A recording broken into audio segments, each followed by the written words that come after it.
সরস্বতী মায়ের চরণে প্রণাম জানিয়ে শুরু করছি আজকের এই ক্লাসে আমি আলোচনা করব ক্লাস 10 এর ইংলিশ টেক্সট বুকের লেসন 3 তে যে টেক্সটটি আছে the passing away of Bapu written by নয়নতারা সেগাল। এই টেক্সটটি আমি লাইন ধরে ধরে সম্পূর্ণ বাংলায় আলোচনা করব যাতে তোমাদের পরে কোনো অসুবিধা না হয়।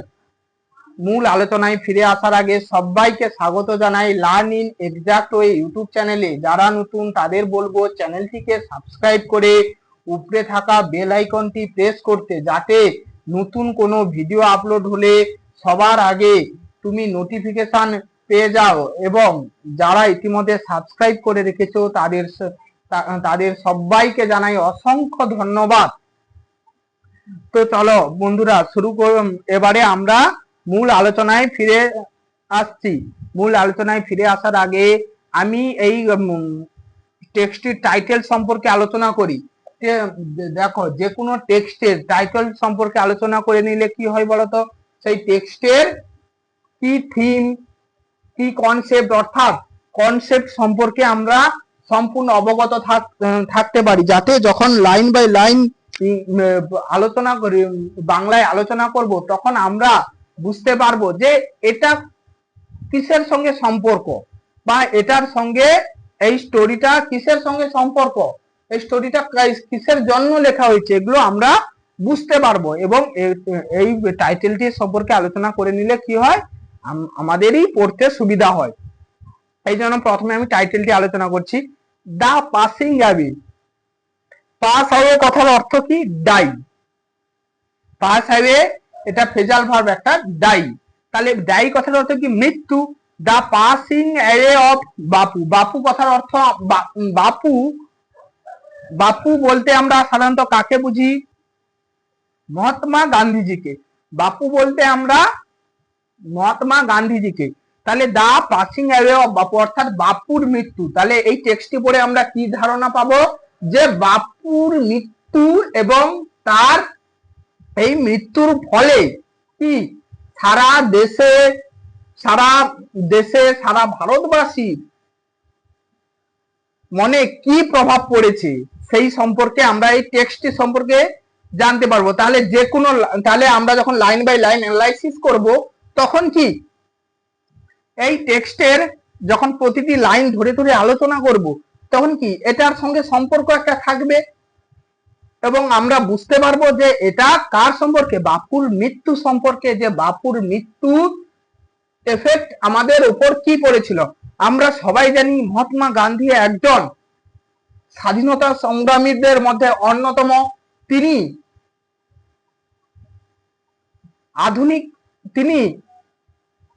কি ছিলেন? ভারতকে স্বাধীন করার জন্য অনেক লড়াই করেছিলেন ইংরেজদের বিরুদ্ধে। তিনি অহিংসা ধর্ম অবলম্বন করেছিলেন। আর ভারতের জনগণ বলা হয় তা কাকে? ওই মহাত্মা গান্ধীকে। মহাত্মা গান্ধীর অবদান ভারতবাসীদের জন্য খুবই গুরুত্বপূর্ণ। তবে এর অনেক সমালোচনাও রয়েছে।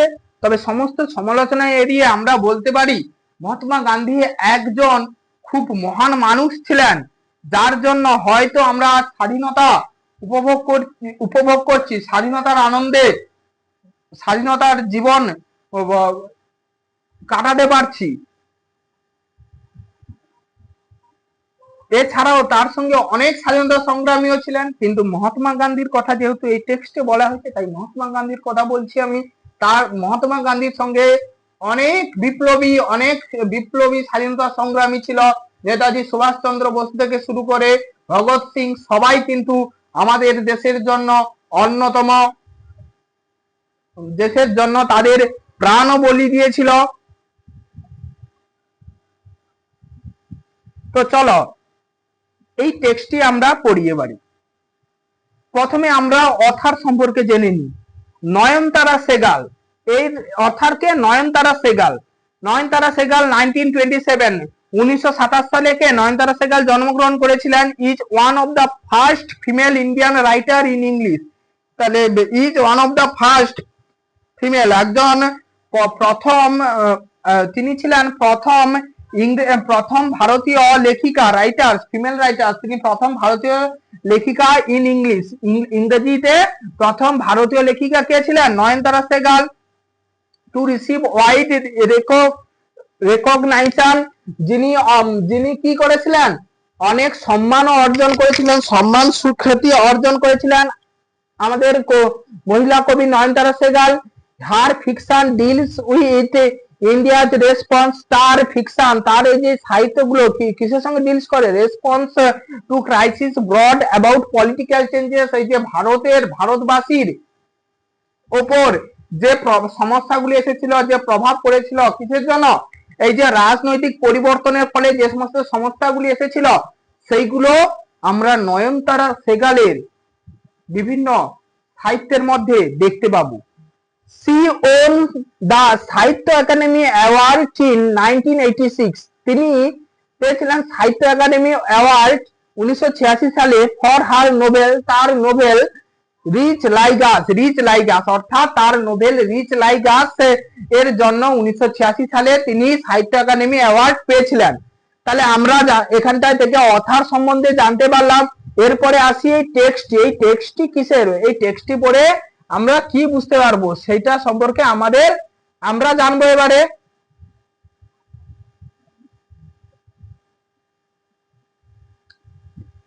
দ্য টেক্সট, এই টেক্সটটি an extract from Nayantara Sahgal memoir prison and chocolate cake, এটা তোমরা মনে রাখবে, memoir of prison of chocolate cake, তার নয়নতারা সেহগালের স্মৃতিকথা কি প্রিজন অ্যান্ড চকোলেট কেক থেকে নেওয়া হয়েছে। Recounts the incident following the death of Gandhiji, যেটা গান্ধীজির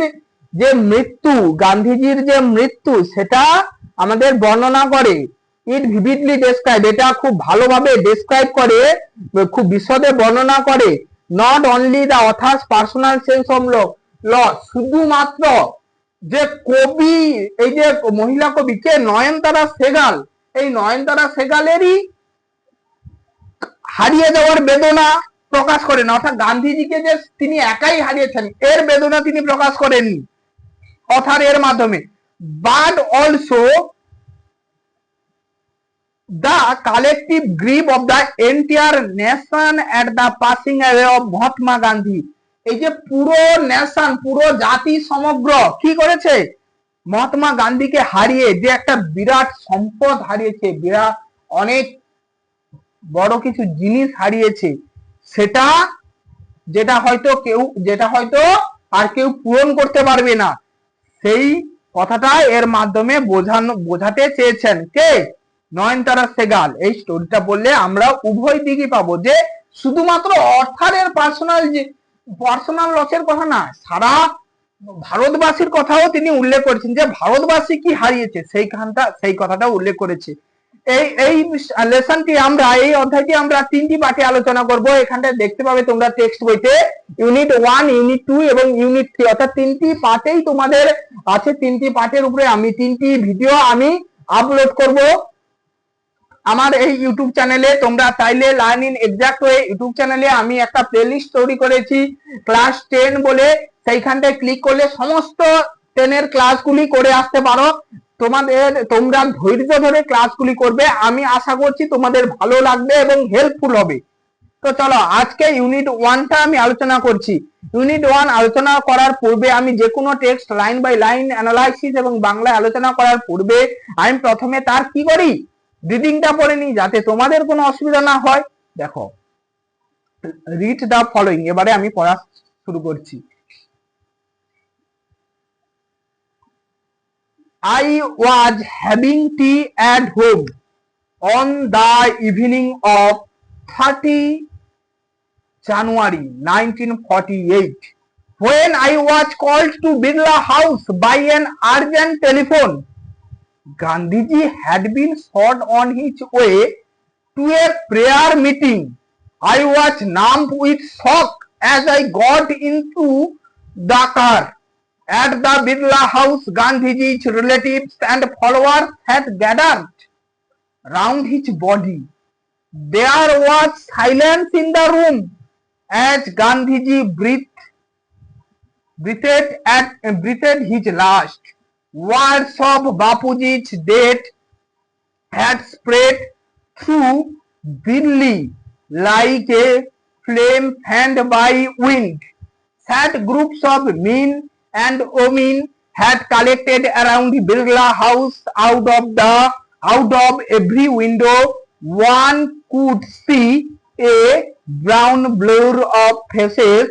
They did not make a sound. There was an unnatural silence. It was as if time stood still for those few minutes. The people were too stunned to speak in the beginning. Later they clamored wildly, shouting and crying. They jostled one another in stampede to break into the house. They camped a little when it was announced that they would be allowed to see Gandhiji before the funeral. When one is faced with the shock of a loved one's death, one whimpers, "What will become of me now that he has left me?" That was surely the question uppermost in the mind of the mourning people. They looked like lost children. It was the question in many of our hearts as we sat still, shocked and unbelieving. We listened to the broadcast telling the people of India that their Bapu was no more. চলো বন্ধুরা, এবারে আমরা line ধরে ধরে সম্পূর্ণ বাংলায় আলোচনা করছি। আমি লাইন ধরে ধরে সম্পূর্ণ বাংলায় আলোচনা করার সময় অনেক তোমাদের আননোন শব্দের মিনিং বলবো, যেগুলো পারলে তোমরা খাতায় নোট করে নেবে এবং এই আলোচনা শেষে এই অধ্যায় থেকে যে ইম্পর্টেন্ট কোশ্চেন গুলো মাধ্যমিকে যেভাবে কোশ্চেন প্যাটার্ন হয় সেই রকম কোশ্চেন বলবো, শেষে আমি আলোচনা করব। এটা রিডিং পড়ানোর শেষে। আমি, এখানে আমি বলতে কাকে বোঝানো হয়েছে? দ্য ন্যারেটর অর্থাৎ নয়নতারা সেগালকে। I was having tea at home. I was having tea. আমি চা খাচ্ছিলাম। At home, কোথায়? বাড়িতে। তাহলে ন্যারেটর কোথায় চা খাচ্ছিল? তার নিজের বাড়িতে। তার বাড়িতে ন্যারেটর বাড়িতে চা খাচ্ছিল। অন দ্য ইভিনিং, সন্ধ্যাবেলা। ইভিনিং কথার অর্থ কি? সন্ধ্যাবেলা। অফ 30 জানুয়ারি 1948, 30 জানুয়ারি 1948 সালে। তাহলে 30 জানুয়ারি 1948 সালে আমি বাড়িতে বসে চা খাচ্ছিলাম। I was called to Birla house, আমাকে ডাকা হলো বিড়লা হাউসে। বাই অ্যান আর্জেন্ট টেলিফোন, একটা জরুরি টেলিফোনের মাধ্যমে। তাহলে আর্জেন্ট কথার অর্থ কি? জরুরি। এটা কিসে আছে? প্যাসিভ ভয়েসে আছে। বাই আছে, আই ওয়াজ কল্ড আছে, প্যাসিভ ভয়েসে আছে। তোমরা যদি গ্রামারের ক্লাস চাও তাহলে অবশ্যই তোমরা কমেন্ট সেকশনে কমেন্ট করতে পারো যে গ্রামারের ক্লাস চাই। আমি তোমাদের ক্লাস 10 গ্রামারের জন্য অবশ্যই ক্লাস করব। তাহলে একটা জরুরি টেলিফোনের মাধ্যমে আমাকে বিড়লা হাউসে ডাকা হলো। Gandhiji had been shot, Gandhiji গুলিবিদ্ধ হয়েছে। অন হিজ ওয়ে, তার যাত্রাপথে। টু এ প্রেয়ার মিটিং, একটা প্রার্থনা সভাতে। তাহলে একটা প্রার্থনা সভাতে যাওয়ার যাত্রাপথে কি হয়েছে? গান্ধীজি গুলিবিদ্ধ হয়েছে। আই ওয়াজ নাম উইথ শক, আমি অসাড় হয়ে গেলাম। As I got into the car, আমি গাড়িতে চড়েছি, যেহেতু আমি গাড়িতে চড়েছি তো আমি গাড়িতে চড়েছি এবং আমি সেই কথা শোনার সাথে সাথেই অসাড় হয়ে গেছিলাম, আমি পাথর হয়ে গেছিলাম যেন, এই ধরনের কথাটা বোঝাতে চাইছিলে লেখিকা। তাহলে আমরা এই প্যারাতে কি পেলাম, যে ন্যারেটর কি তার বাড়িতে চা খাচ্ছিল 30শে জানুয়ারি 1948 সালে। সেই সময় একটা বিড়লা হাউসে যাওয়ার জন্য তাকে বিড়লা হাউসে ডাকা হলো একটা জরুরি টেলিফোনের মাধ্যমে, যে গান্ধীজি গুলিবিদ্ধ হয়েছে তার প্রার্থনা সভাতে যাওয়ার পথে। এটা শুনে তাহলে লেখিকা কি এলো, অসাড় হয়ে গেছিল, ন্যারেটর অসাড় হয়ে গিয়েছিল, তীব্র মর্মাহতে পাথর হয়ে গিয়েছিল।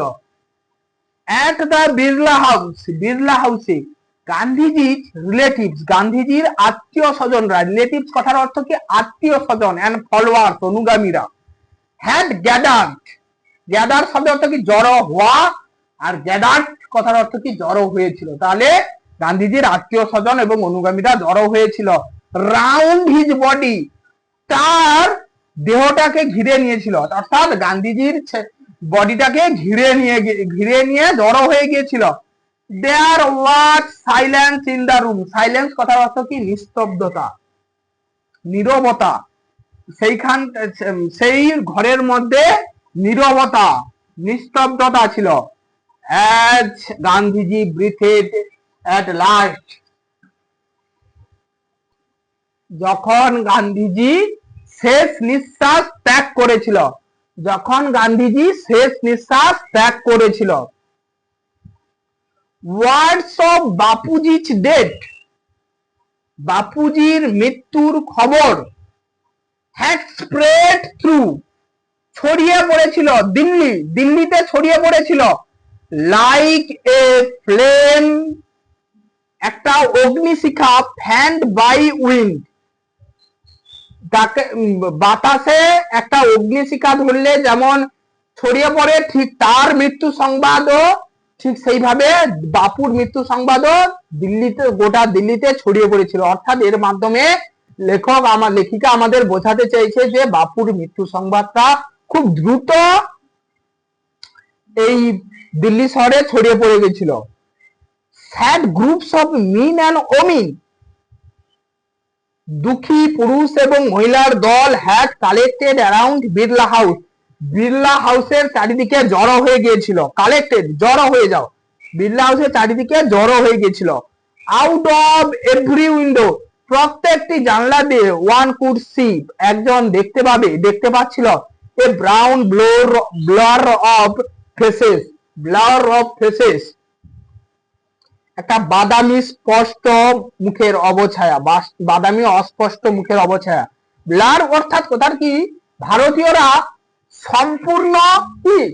সম্পূর্ণ ফর্সা হয় না, অর্থাৎ পুরোপুরি ফর্সা যেমন হয় না, ঠিক পুরোপুরি কালো হয় না, থামলা রঙের হয়, ঠিক এটাকে বোঝানো হয়েছে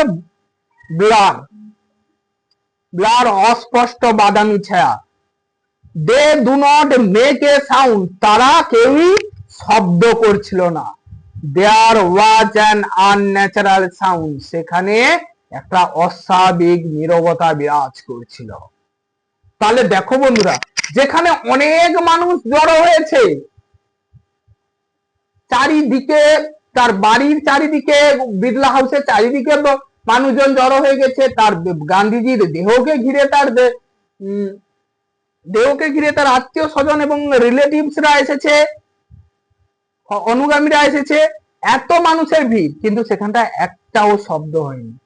ইট ওয়াজ অ্যাজ, এটা যেন, এটা দেখাচ্ছিল যেন time stood still for those few minutes, সময় একমাত্র জিনিস যে কারুর জন্য দাঁড়ায় না, অপেক্ষা করে না, কিন্তু এটা দেখে মনে হচ্ছিল যেন সময়ও সেখানটায় কিছু মিনিটের জন্য দাঁড়িয়ে গেছে। এটা দেখে মানুষের মনে হচ্ছিল কি সময়ও যেন কিছু মিনিটের জন্য দাঁড়িয়ে গেছে।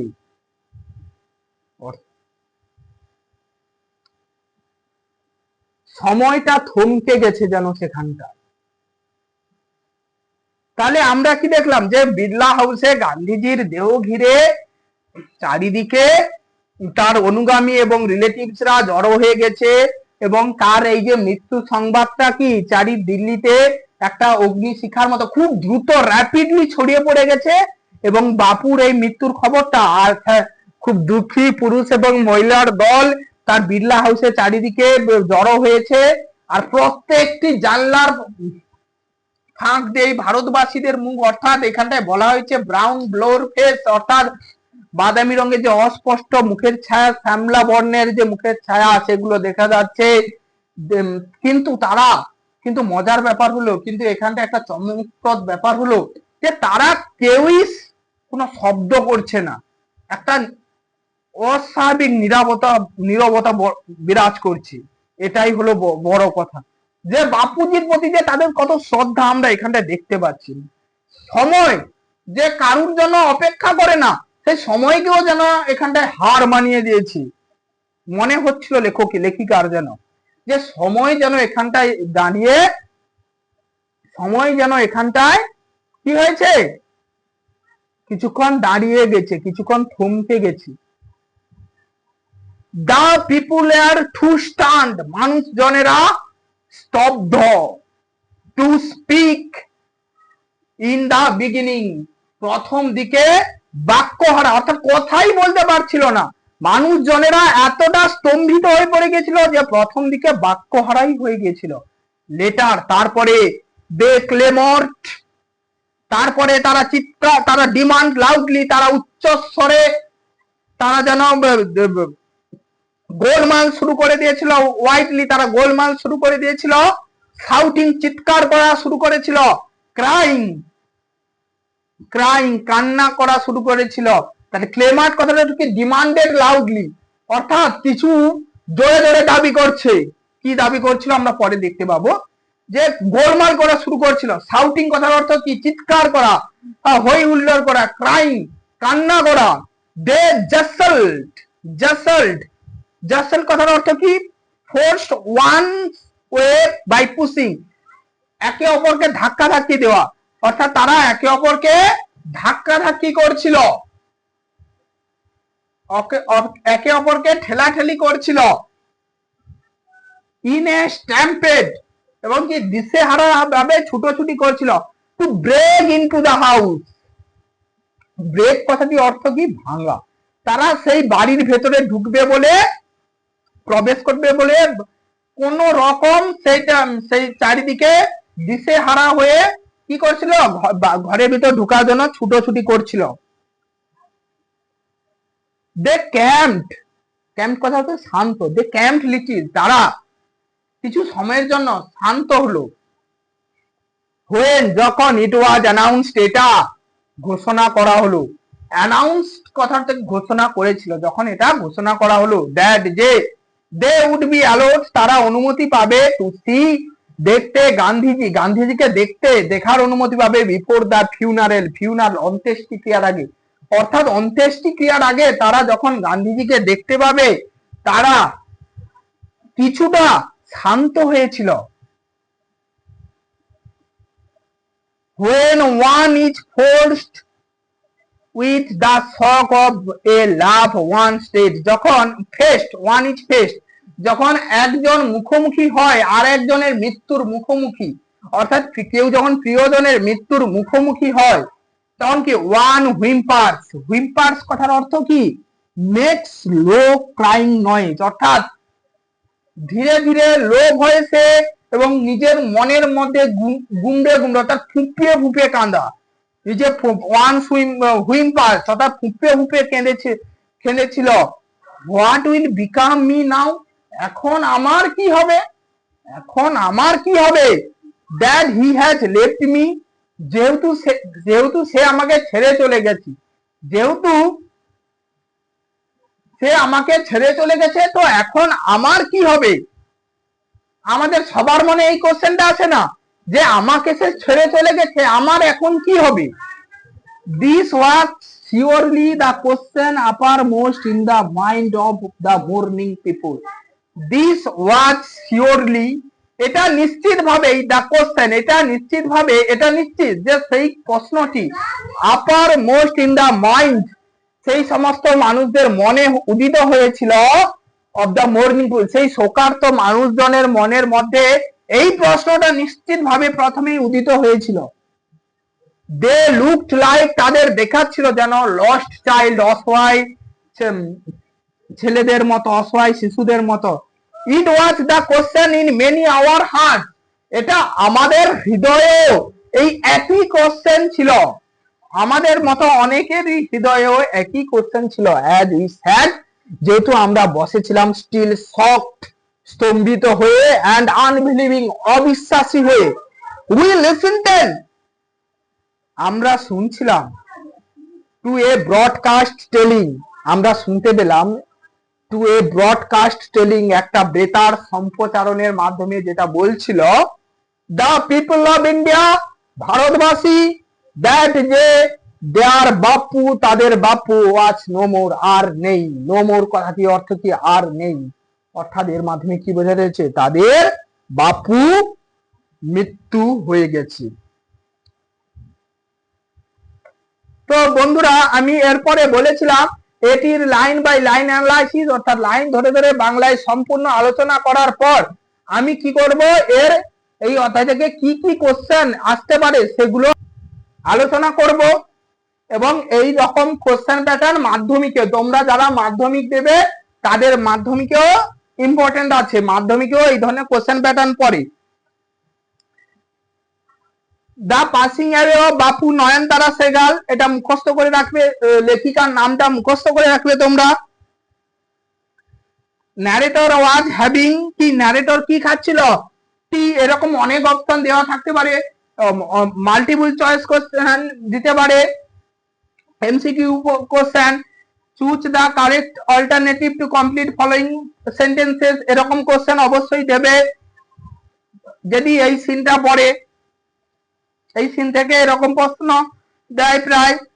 এবং অথবা কি কজ এফেক্ট, কজ ইফেক্টের কোশ্চেনও দিতে পারে, যেমন কি ধরি কারোর প্রভাব লিখে দেবে, তার এর কারণটা কি, ধরি কারোর কারণ লিখে দিল, এর প্রভাবটা কি, যেমন আমি বলছি দেয়ার ওয়াজ আনন্যাচারাল সাইলেন্স, এটা এফেক্ট দিয়ে গেল, এর কারণ কজ, এই কজের ঘরটা কি শূন্যস্থান থেকে গেল, এইখান এটা ফিল আপ করো তোমরা টেক্সট থেকে খুঁজে, টেক্সট সিন থেকে খুঁজে, তো তোমরা পারবে নিশ্চয়ই, সিন থেকে খুঁজে পারবে। এছাড়াও কি প্রশ্ন দেবে, শূন্য ফিল কেছে শূন্য কমপ্লিট দা ফলোইং সেন্টেন্স, অর্থাৎ শূন্যস্থান পূরণ দিতে পারে, যেমন when the narrator got the news she was কি called, she was কি having tea at home, যখন ন্যারেটর বিড়লা হাউসে গেল সে কি করছিল, হ্যাভিং টি, অর্থাৎ চা খাচ্ছিল বাড়িতে। টাইম স্টুড, এরকম দিয়ে দেবে, time stood, it was as it time stood, তারপরে শূন্যস্থান দিয়ে গেল, তোমাকে এখান থেকে খুঁজে খুঁজে লিখতে হবে যে still for those few minutes. অথবা দা এমসিকিউতে যেমন দিতে পারে, the author came to know Gandhiji's death by a letter, a telephone call, না a telephone call, a telegram, a public broadcast, a telephone call, telephone কলটা কিরকম ছিল, আর্জেন্ট, জরুরি, এটা। এবং ডাইরেক্ট যেমন কোশ্চেন অ্যান্সার হয়, when was Gandhiji shot, Gandhiji কখন গুলিবিদ্ধ হয়েছিল, Gandhiji was shot on his way to a prayer meeting, একটা প্রার্থনা সভাতে যাওয়ার পথে গান্ধীজি মৃত্যু হয়েছিল, গান্ধীজি গুলিবিদ্ধ হয়েছিল। How was the narrator inform, narrator কিভাবে খবর পেয়ে গেছিল, না narrator was inform by an urgent telephone, narrator একটা আর্জেন্ট টেলিফোনের মাধ্যমে এর খবরটা পেয়েছিল। Why did there unnatural silence, অর্থাৎ আনন্যাচারাল সাইলেন্ট কেন বিরাজ করছিল, why was there silence in the room, কেন সেখানটায় সাইলেন্স ছিল, breath at last.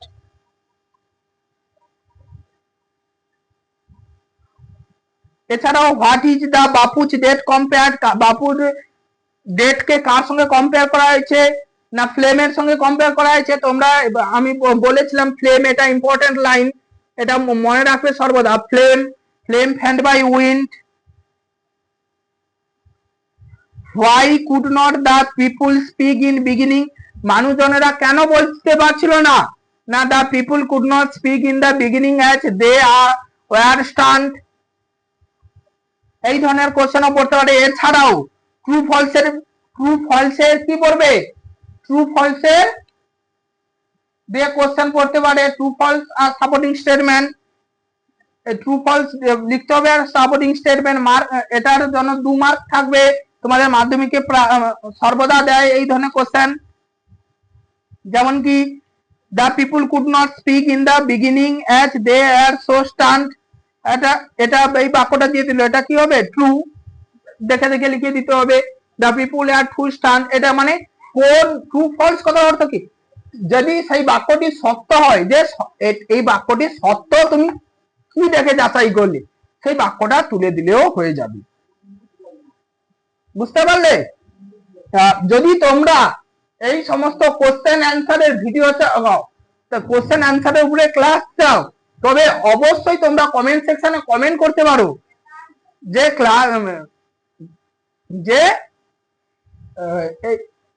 Question অ্যান্সারের class চাই। আমি অবশ্যই এই চ্যানেলে কোশ্চেন অ্যান্সারের ক্লাস করব। আর যদি তোমরা গ্রামারের ভিডিও চাও, তবে আমি এই চ্যানেলে দেখবে 0 to 0 ব্যাচে গ্রামারের ক্লাস করাচ্ছি। ওইখানটায় তোমরা কমেন্ট সেকশনে কমেন্ট করতে পারো যে আর কোন কোন গ্রামারের টপিকের উপরে গ্রামার করাবো, গ্রামারের ভিডিও করব। কমেন্ট করলে আমি নিশ্চয়ই ক্লাসগুলো করব। তো আশা করি তোমরা। আর সবার শেষে বলি, যদি এই ক্লাসটি তোমাদের ভালো লাগে তবে অবশ্যই একটি লাইক করবে। লাইক করলে কি হয়, লাইক করলে আমাদের ক্লাস করতে ভালো লাগে, এবং তোমার বন্ধুদের মধ্যে শেয়ার করবে যদি ভিডিওটি হেল্পফুল হয়। এবং যদি ভিডিওটি হেল্পফুল এবং ইনফরমেটিভ হয়, তাহলে অবশ্যই তোমার বন্ধুদের মধ্যে শেয়ার করবে। এবং যদি উপকারে আসে তাহলে অবশ্যই লাইক করবে ভিডিওতে একটি, এবং কমেন্ট সেকশনে কমেন্ট করে জানাবে নেক্সট ভিডিও কিসের উপর করব। থ্যাংক ইউ, সবাই ভালো থেকো।